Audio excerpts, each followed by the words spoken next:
Madam 5 बजे हमारा class है क्रिमिनोलॉजी का। 5 बजे? जी मैडम।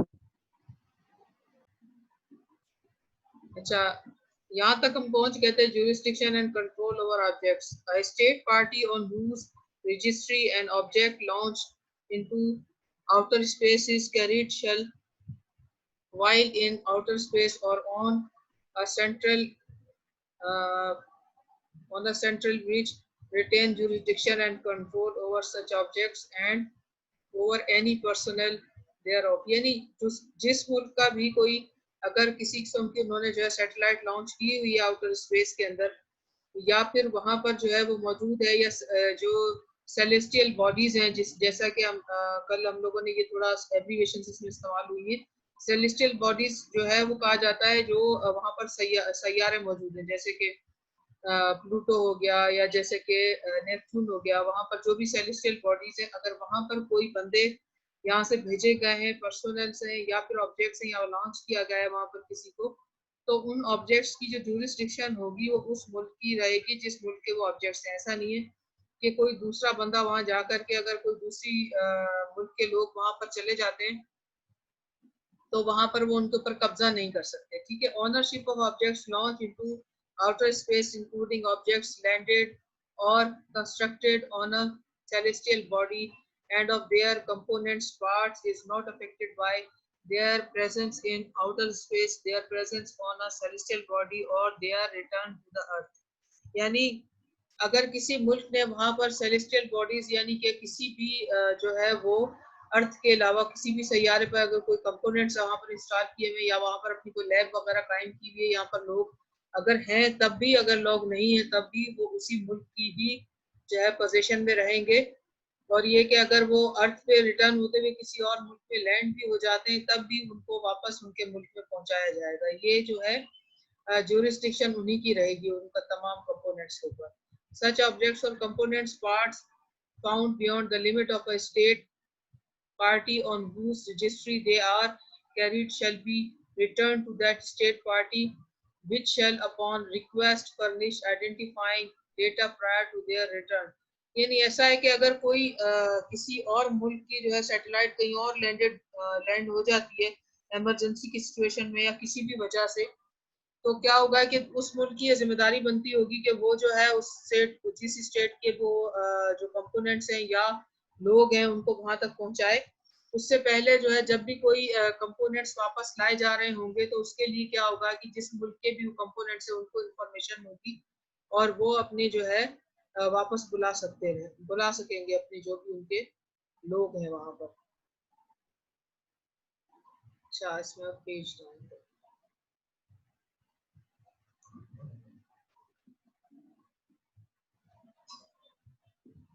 अच्छा, cooperation and mutual assistance. Cooperation और म्यूचुअल असिस्टेंस की पोजीशन ये होगी कि state shall parties shall be guided by the principle of cooperation and the mutual assistance, conduct shall all their activities and outer space, moon or celestial bodies with due regard to the corresponding interest of all states parties to their treaty. अगर जो भी मतलब अभी हम पढ़ रहे हैं ना कि आउटर स्पेस ट्रीटी पढ़ रहे हैं, ठीक है, जो भी इसके अंदर पार्टी स्टेट हैं, जिन लोगों ने भी यहाँ पर इसको जो है रेटिफाई भी किया है और सिग्नेटरीज हैं, उन तमाम ममालिक के जो इंटरेस्ट को जो है उन्होंने अपने जो है नजर में रखना है। अगर कोई भी यहाँ से एक्टिविटीज वहां पर होती हैं आउटर स्पेस में, तो उन्होंने वहां पर अगर कोई भी काम करना है, कोई भी रिसर्च करनी है, तो उसके अंदर जो है उन्होंने तमाम स्टेट्स की जो है जो इंटरेस्ट है उसको मद्देनजर रख के काम करना है। ठीक है। Pursue the studies of the OSM यानी कि outer space, moon and celestial bodies, और जो भी किसी किस्म की अगर कोई स्टडीज हो रही हैं, जो भी चीजें हो रही हैं, उनको परसू भी करना है। तमाम स्टेट्स को भी उसको उन तमाम चीजों को परसू करना है। अगर कोई वहां पर जो है आउटर स्पेस के अंदर कोई एक्टिविटीज अगर रिसर्च की हो रही हैं, तो एक दूसरे के साथ जो है इन्होंने म्यूचुअल असिस्टेंस एक दूसरे को देनी है। Conduct exploration of them so as to avoid their harmful contamination and also adverse changes in the environment of Earth resulting from the introduction of extra uh, terrestrial matter, यानी ऐसा ना हो कि वहां पर कोई ऐसी जो एक्टिविटी हो या वहां पर कोई ऐसे मटेरियल को जो है वहां इंस्टॉल कर दिया जाए जिससे क्या हो कि कंटेमिनेशन दूसरे ममालिक के अंदर भी हार्मफुल कंटेमिनेशन हो और उनको भी जो है नुकसान पहुंचे। तो इस वजह से जो किसी किस्म की भी एक्सप्लोरेशन करनी है, जो भी चीज करनी है, तो उसमें तमाम मुल्कों को उसको परस्यू करना है, उसके अंदर म्यूचुअल असिस्टेंस भी देनी है। अगर उनके भी लोग वहां मौजूद हैं तो वो भी उसके ऊपर नजर रखे हुए होने चाहिए। When necessary, adopt appropriate measures for this purpose, जब कभी भी नेसेसरी कोई जरूरत महसूस हो कि वहां पर कोई ऐसी एक्टिविटी देखने में आए जो कि हार्मफुल है, तो सबसे पहले उसको जो है आकर के तमाम को यूनाइटेड स्टेट्स में या यूनाइटेड नेशन के अंदर वो बतानी है, और जो भी उसके लिए जरूरी मेजर्स लेने हो वो लेने हैं। If a state party has reasons to believe that an activity or experiment would cause potentially harmful interference with the activities of other state parties in the peaceful exploration and use of outer space, moon, and celestial bodies, it shall, if planned by it or its nationals, undertake appropriate international consultations before proceeding with any such activity or experiment। यानी ये कि अगर किसी भी state को जो कि इस ट्रीटी का जो है वो पार्टी है, उसको ये फील होता है कि किसी और दूसरी स्टेट के जो वहां पर जो एक्सप्लोरेशन हो रही है उससे पीसफुल जो उनकी रिसर्च है उसके ऊपर एडवर्स रिएक्शन होगा, तो वो किसी भी किस्म का जो है वो उनको जो भी एक्टिविटीज हैं उनको सस्पेंड करने के लिए या कोई अपने सिक्योरिटी या सेफ्टी मेजर्स लेने के लिए सबसे पहले उन्होंने क्या करना है कि इंटरनेशनल लेवल पर कंसल्टेशन करनी है अप्रोप्रिएट तरीके से, और उनको सारी डिटेल्स बताकर सबको जो है वो कॉन्फिडेंस में लेना है, तमाम ममालिक को। If planned by the other state, another state may request consultation concerning the activity or experiment। और ये भी हो सकता है कि जिस स्टेट की वो एक्टिविटी है या जो स्टेट वहां पर ये तमाम हार्मफुल एक्टिविटीज में मुलविस है उनसे भी जो है कॉन्टेक्ट करके इसको सस्पेंड कराया जा सकता है या उसकी प्लानिंग मालूम की जा सकती है for the purpose of security। Opportunity for observation, state parties in order to promote international cooperation in the exploration and use of outer space, moon and celestial bodies shall consider any request by other state parties to be afforded an opportunity to observe the flight of space objects launched by those states. The nature and the condition of the such opportunity shall be determined by the agreement between the states concerned। यानी कि एक से ज्यादा state मिलकर भी किसी किस्म की रिसर्च लॉन्च कर सकते हैं एक दूसरे को, और उसके अलावा फैसिलिटेट भी कर सकते हैं, और एक दूसरे को जो है वो बाय म्यूचुअल कंसेंट जो है प्रोमोट कर सकते हैं किसी भी जो है वो एक्सप्लोरेशन या किसी भी किस्म की रिसर्च के अंदर। ठीक है, और अब वहाँ उस जो एक दूसरे को एक्सप्लोर करने के लिए अगर वो फैसिलिटेट कर रहे होंगे या जो भी कॉपरेट कर रहे होंगे तो उसकी जो कंडीशंस होंगी वो डिटरमिन होंगी बिटवीन दोज पार्टीज। और उसके अलावा ये भी ख्याल रखा जाएगा कि वो according to treaty of outer space जो है वो होनी चाहिए, ऐसा नहीं कि उससे बाहर जाकर कोई दूसरी कंडीशंस हो। अच्छा, duty to inform state parties conducting activities in outer space, moon and celestial bodies in order to promote international cooperation in the peaceful exploration and use of outer space agrees to inform the Secretary General of the United Nations, who should be prepared to determine it immediately and effectively। यानी ये किसी भी किस्म की activities carried out करने से पहले उन्होंने क्या करना है कि इन्फॉर्म जरूर करना है यूनाइटेड नेशन के जो सेक्रेटरी जनरल है उनको, और उनको सारी डिटेल्स बतानी है कि वो किस किस्म की एक्टिविटी जो है वो करने जा रहे हैं। अच्छा, द पब्लिक इन्फॉर्म किस किस को करना है, एक तो पब्लिक सेक्रेटरी जनरल को बताना है, दूसरा इसके अलावा एक अनाउंसमेंट पब्लिकली होनी चाहिए, और इंटरनेशनल साइंटिफिक सोसाइटी या कम्युनिटी जो है उसको भी इन्फॉर्म करना है to the greatest extent visible and practicable of the nature, conduct, location, result of such activities। यानी जो भी वो काम करने जा रहे हैं उसकी तमाम की तमाम डिटेल्स उन्होंने शेयर करनी है सबके साथ, और किसी भी किस्म के अपनी जो उनकी रिसर्च है उसको खुफिया नहीं रखना है। उसको उस रिसर्च की जो कंडक्ट है, नेचर है, या वो कहाँ पर वो लॉन्च किया जा रहा है, उसके क्या रिजल्ट्स होंगे, क्या एक्सपेक्टेशंस उससे लगाई हुई हैं, वो सारी बातें जो है उन्होंने शेयर करनी है पब्लिकली और इंटरनेशनली, और यूनाइटेड नेशंस के सेक्रेटरी जनरल को भी बताना है, ये ड्यूटी है तमाम स्टेट्स की। अच्छा, visit of stations and installation equipments, vehicles, all stations, installations and equipments and space vehicles on the moon and the other celestial bodies shall be open to representative of other state parties on the basis of reciprocity. Reciprocity मतलब ये कि अगर आप allow कर रहे हैं तो आप ये शर्त रख सकते हैं कि वो भी आपको अपने स्टेशन के ऊपर विजिट करवाएं, यानी किसी दूसरे मुल्क की कोई भी सैटेलाइट से कोई लोग वहां पर आकर विजिट कर सकेंगे। ये क्लोज नहीं होगा, कोई भी उनका जो लैब है किसी भी किस्म की उसको क्लोज नहीं रखा जाएगा, बल्कि ओपन टू पब्लिक होगा, किसी भी दूसरे स्टेट के वहां पर एस्ट्रोनॉट्स आ जा सकेंगे। Such representative shall give reasonable advance notice of a projected visit in order that appropriate consultation may be held. Maximum precautions may be taken to assure safety. Interference with the normal operations in the facility to be visited be avoided. अब जो भी party visit करने जाएगी वो पहले notice देगी, visit करने से पहले उन्होंने वहां पर अपना बताना है और इन्फॉर्म करना है।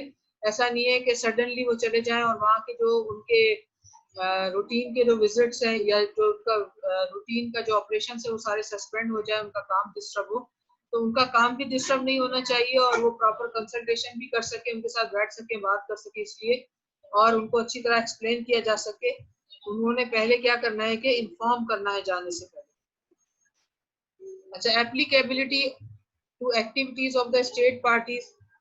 The provision of this treaty shall apply to the activities of state parties in exploration and use the outer space, moon and celestial bodies, whether carried on by a single state party to treaty or jointly with other states, including those carried on the within framework of the international intergovernmental organization।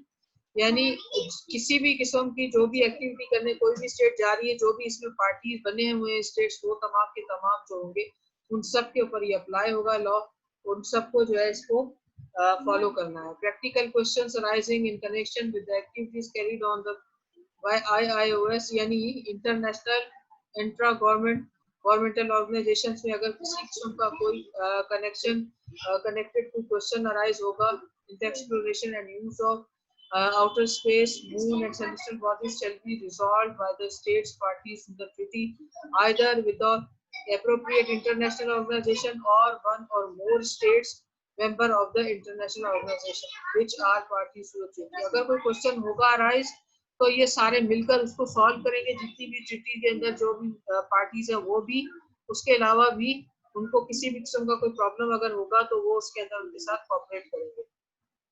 अच्छा, signature and ratification and entry into force.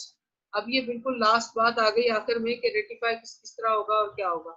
This treaty shall be open to all state for signature and states which does not sign this treaty before its entry into force may accede to it at any time। यानी कोई भी जो है वो मुल्क sign भी कर सकता है, उसके अलावा इसको जो है विदाउट सिग्नेचर रेटिफाई भी कर सकता है। Be subjected to ratification by signatory state, और जो सिग्नेचर करके जाएगा वो रेटिफिकेशन का ऐलान कर सकता है। Instrument of ratification and instrument of accession, यानी एक्सेशन यानी उसमें अगर कोई चेंजिंग लानी है तो वो कोई अपनी नई बात अगर उसमें इंट्रोड्यूस करना चाह रहा है तो वो भी उसमें डाल सकता है। Shall be deposited with the government of the USSR and UK and USA which are hereby designated the depository governments। यानी ये वो गवर्नमेंट्स हैं जो इनको रजिस्टर्ड करेंगी और इन तमाम चीजों को रिकॉर्ड पे रखेंगी। Enter into force upon the deposit of the instrument of ratification by 5 governments including the government designated as depository governments. For state, those instruments are deposited subsequent to the entry into force of this treaty. It shall enter into force on the date of the deposit of their instrument of ratification or accession। यानी जैसे ही कोई ratify करेगा उसके ऊपर ये treaty लागू हो जाएगा। जैसे ही कोई इसमें सिग्नेचरी हो जाता है और फिर उसको रेटिफाई करता है या एक्सेशन यानी कुछ अपनी कंडीशंस के साथ उसको रेटिफाई करता है तो वो वैसे ही जो है उसके ऊपर ये एप्लीकेबल हो जाएगा। अच्छा, अब अगर किसी किस्म की कोई अमेंडमेंट इसके अंदर करनी होगी आउटर स्पेस ट्रीटी के अंदर तो तमाम जितनी भी पार्टी स्टेट्स हैं वो प्रपोज कर सकती हैं अमेंडमेंट को, और अमेंडमेंट जो है वो फिर इन तमाम जो है वो स्टेट्स के साथ बैठ करके उसको डिस्कस किया जा सकेगा। Amendment shall enter into force for each state party accepting the amendment upon, यानी जो भी शख्स उसको उस अमेंडमेंट को रेटिफाई करेगा वो सिर्फ उसके ऊपर एप्लीकेबल होगी। अगर कोई स्टेट उस अमेंडमेंट को रेटिफाई नहीं करता, उसको एक्सेप्ट नहीं करता, तो वो उसके ऊपर जो है एप्लीकेबल नहीं होगा। लेकिन एक सिचुएशन ये है कि अगर मेजॉरिटी ऑफ द स्टेट जो है, जैसा कि 1/3 मेजॉरिटी समझी जाती है अमूमन किसी भी अमेंडमेंट के लिए, अगर स्टेट जो है उसको रेटिफाई कर देती है और एक्सेप्ट कर लेती हैं, तो फिर क्या होगा कि जो रिमेनिंग स्टेट हैं उनको भी इसको फॉलो करना होगा। Thereafter for each remaining state party on the date of acceptance by it withdrawal, ये है कि any state party to the treaty may give notice of its withdrawal from the treaty. अच्छा, ratification अगर दे भी है और sign भी कर ली है तो वो अपनी रेटिफिकेशन से या उससे विड्रॉ भी कर सकते हैं, लेकिन उसके लिए पहले उन्हें नोटिस देना होगा 1 year after its entry into force. अच्छा, by written notification to depository governments such withdrawal shall take effect 1 year from the date of receipt of this notification. जब भी वो नोटिफिकेशन देंगे यानी नोटिस देंगे अपनी विड्रॉवल का, उसके 1 साल के बाद जो है वो एक्सेप्टेड मतलब उसके ऊपर जो है वो लागू होगा उस स्टेट के ऊपर। अच्छा, आखिर में बिल्कुल लास्ट ही हमारा पेज है। This treaty which of which the Chinese, English, French, Russian and Spanish text are equally authentic. अब ये है कि क्योंकि ये इंग्लिश लैंग्वेज में लिखा हुआ है तो चाइनीज ने इसको अपनी लैंग्वेज में लिखा है, और अगर ये ट्रीटी भले किसी भी लैंग्वेज में जिसके जैसा कि चाइनीज हो सकती है, इंग्लिश, फ्रेंच हो सकती है, रशियन या स्पेनिश, अगर टेक्स्ट में सेम यही ट्रीटी लिखा होगा तो वो बिल्कुल इक्वली ऑथेंटिक समझा जाएगा। Shall be deposited in the archives of the depositary governments, duly certified copies shall be transmitted to the depositary governments, to the government of the signatory and the acceding states. फिर क्या होगा कि जो भी अगर instrument इस तरह का ड्राफ्ट होगा किसी और लैंग्वेज के अंदर, तो उनको क्या करना होगा कि उसकी सर्टिफाइड कॉपी जो गवर्नमेंट रजिस्ट्रेशन के लिए मखसूस की गई है उनके पास डिपॉजिट करना होगा, डिपॉजिटरी के पास, और फिर उसके बाद जो है उसकी कॉपी तमाम स्टेट्स को प्रोवाइड कर दी जाएगी, जो भी सिग्नेचरीज हैं या एक्सीडिंग है उन तमाम। अच्छा, ये हमारा टॉपिक जो है हो गया कंप्लीट। अब ये हमारा था आउटर स्पेस ट्रीटी के बारे में हमारा टॉपिक था। अब आप में से किसी को कोई चीज ना इसमें समझ आई हो तो आप बिल्कुल पूछ सकते हैं, नहीं तो फिर भले आपकी क्लास का अगर टाइम हो गया है तो अटेंडेंस ले लेते हैं। जी, किसी को कुछ पूछना है इसमें?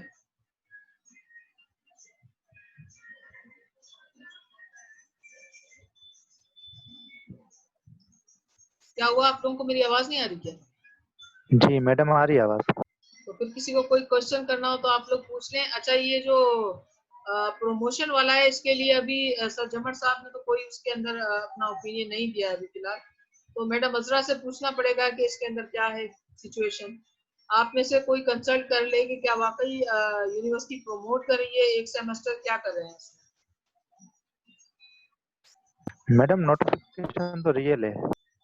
हाँ, नोटिफिकेशन रियल है, इसके अंदर कोई वो डाउट नहीं है। मैंने भी देखा है क्योंकि ये यूनिवर्सिटी की वेबसाइट पे भी शायद मैंने कल चेक किया था, इसलिए मैंने आप लोगों से दोबारा मांगा क्योंकि क्या हुआ कि आज थोड़ा इशू ऐसा हो गया मेरे मोबाइल के साथ, और थोड़ा इंटरनेट का 2-3 दिन से मसला चल रहा था, तो सारा डेटा उसमें से जो है वो गायब हो गया, वैनिश्ड अवे हो गया, और रीसेट करना पड़ा मोबाइल को। पता नहीं क्या हैक हो गया, पता नहीं क्या हुआ, कुछ समझ नहीं आया मुझे। मैम ये नोटिफिकेशन एडमिशन जो आहे त 1.75 अगर बिन सेमेस्टर में कंहिं जी CGP आहे त उहो प्रोमोट थींदो, अदरवाइज कोन थींदो, न त टर्म बैक थी वेंदो। ऐं अगर हिकिड़े सेमेस्टर में 2 अथस CGP त उहो बि प्रोमोट थी वेंदो। हाँ, मूंखे ये समझ में आयो पे, पर कल जेको आहे न कुछ स्टूडेंट्स जो चवण ही होते जो मतलब आहे कि they are promoting us in next class. न मैम असां मैडम अज़रा का क्लियर कयो न, शायद मुनवर शाह असांजी क्लास फेलो उन जो हिकिड़ो मसलो हुयो, उन हिकु सेमेस्टर लाइ न ॾिनो अलाए छा थियो, त उन खां पोइ मैडम चयो कि एडमिशन फॉर्म भरबो आहे हमेशा। हाँ, इहो ई आहे। वो जेको लगे तो promote in next admission year. अच्छा, ना एग्जाम्स वालो तो हले भी मीटिंग अञा ताईं उन में तो का एडी शे मतलब कोन आई है। न मैम एग्जाम वारे अञा कुछ भी कोन आयो, बाक़ी फॉर्म सां रिलेट हो त ये जेकॾहिं पोएं सेमेस्टर में हिननि जे एतिरियूं मार्कूं घटि आयूं त नेक्स्ट में ये एडमिशन को नथा वठी सघनि, फर्स्ट ईयर खां सेकंड ईयर जी ॻाल्हि आहे। अच्छा, हा वो तो आहे फर्स्ट ईयर वारा जेके आहिनि न, हाणे जेके पाण वटि हींअर सेकेंड ईयर में आहिनि उनजी ॾाढी हालत ख़राब आहे साहब। उहा त हालत अहिड़ी ख़राब थी वई आहे, उन्हनि जी कुझु जा फॉर्म रिजेक्ट थिया शुरू में, बाक़ी हाणे जेके इम्तिहाननि में वेठा उन्हनि मां so I think 35 students are going to be turned back. बाक़ी हाणे बैच में बचियो केरु, समझ में ॻाल्हि कोन आई पे मूंखे त, ऐं परेशान थी वियसि ॿुधी करे छा चवां। अच्छा सलमा, तव्हां हुननि जी पार्टी में त कोन आहियो?